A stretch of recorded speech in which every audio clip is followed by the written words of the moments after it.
দুর্যোগ আসবে, প্রকৃতির দুর্যোগ, প্রাকৃতিক দুর্যোগ আমরা যেটাই যেভাবে বলে আসবে, আমরা সেটাকে কিন্তু বন্ধ করতে পারবো না, সেটাকে নিয়ন্ত্রণ করার ক্ষমতা আমাদের নেই।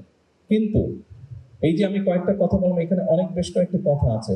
অর্থাৎ আজকে কেন এই জায়গাটা যেখানে পানি ছিল এখানে মাটি ভরতে হলো, এখানে অফিস আদালত হচ্ছে, স্কুল কলেজ হচ্ছে, হাসপাতাল হচ্ছে, বাসস্থান তৈরি হচ্ছে। অর্থাৎ আমাদের জনসংখ্যা বাড়ছে, আমাদের জনসংখ্যা বাড়ছে। এই জনসংখ্যা একদিকে যেমন বাড়ছে, তাদের বাসস্থানের প্রয়োজন। আরেকটা জিনিস খেয়াল করে দেখবেন খুবই জরুরি, সেটি হচ্ছে বাসস্থান তৈরির সাথে সাথে মানুষের স্কুল কলেজ সবকিছু তৈরি হওয়ার সাথে সাথে কিন্তু ফসলি জমির পরিমাণও কমছে। বাংলাদেশ একটি জনবহুল দেশ, যেমন দুর্যোগ প্রবণ একটি এলাকা, ঠিক একইভাবে একটি জনবহুল দেশ। কাজে আমাদেরকে অল্প একটু দুর্যোগ হলে কিন্তু মানুষ ক্ষতিগ্রস্ত হয়, অল্প একটু দুর্যোগ হলে কিন্তু আমাদের ফসল হানি হয়, আমাদের গবাদি পশু নষ্ট হয়। সেই জন্য আজকের এই অনুষ্ঠানটির মূল যে লক্ষ্য বা বিষয়টি, সেটি হচ্ছে আমার ধারণা দুটি। এক, এখানে যেটা শুনেছি, আমি যেটা জানি, যে এই প্রতিষ্ঠানটি তৈরি হওয়ার পরে এখানে আমাদের ক্লাইমেট বা আবহাওয়া যে চেঞ্জ হচ্ছে সেইটি সম্পর্কে রিসার্চ করা, কিভাবে এই বিষয়গুলোকে আমরা ট্যাকেল করব। অ্যাট দ্য সেম টাইম সেটি ভূমিকম্প হোক, সেটি অন্য জলোচ্ছ্বাস হোক, যেটি হোক, সেখান থেকে আমরা কিভাবে আমাদের সম্পদ এবং মানুষকে আমরা রক্ষা করব।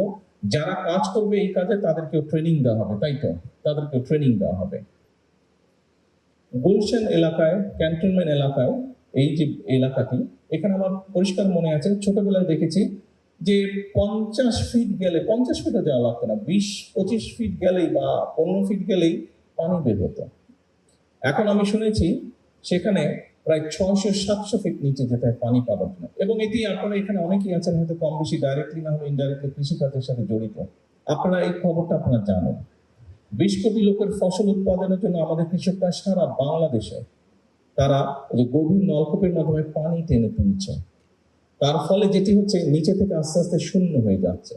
খুব স্বাভাবিক, নিচটা যখন শূন্য হবে উপর থেকে সেটি ধসে পড়বে, তাই নয় কি? এটি তো স্বাভাবিক ব্যাপার, এটি স্বাভাবিক ব্যাপার। আপনি নিশ্চয়ই জানেন এবং সকলে খেয়াল করেছেন, সকলে শুনেছেন, অনেকবার শুনেছেন। আমরা আমাদের নির্বাচনী যে ম্যানিফেস্টো ছিল, নির্বাচনী যে মিটিং ছিল, বিভিন্ন বিষয় ছিল, সেখানে আমরা উল্লেখ করেছি যে আমরা খাল খনন কর্মসূচি শুরু করব। আমরা সরকার গঠন করেছি আলহামদুলিল্লাহ, এবং আমরা আমাদের সেই প্রতিষ্ঠিত খাল খনন কর্মসূচি শুরু করেছি।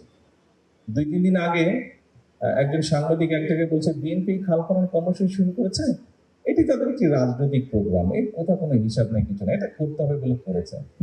তা আমি খুব শ্রদ্ধার সঙ্গে ওনাকে বলতে চাই, বিষয়টি আসলে তা নয়।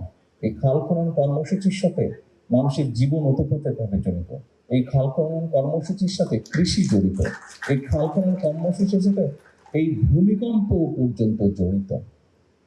সম্মানিত উপস্থিতিবৃন্দ, আমরা গত 20 বছরে যে পরিমাণ পানি নিচে থেকে টেনে উপরে তুলেছি, আমাদের ব্যবহার করেছি, এই পরিমাণ পানি যদি আজকে থেকে খাল খননের মাধ্যমে, নদী খননের মাধ্যমে, খাল খননের মাধ্যমে সারা দেশেও যদি আমরা ছড়িয়ে দিই পানিগুলো, বিশেষ করে বর্ষার সময় যে অতিরিক্ত পানি আসে সেটিকে যদি আমরা ছড়িয়েও দিই, মিনিমাম মিনিমাম 20 বছর আরো লাগবে সেই যে শূন্যস্থান পূরণ, অর্থাৎ মোটামুটি ভাবে রিচার্জ হতে 20 বছর সময় লাগবে। 20 বছরে আপনার জনসংখ্যা আরো বাড়বে, আপনার খাদ্য উৎপাদন আরো আমাদেরকে বাড়াতে হবে।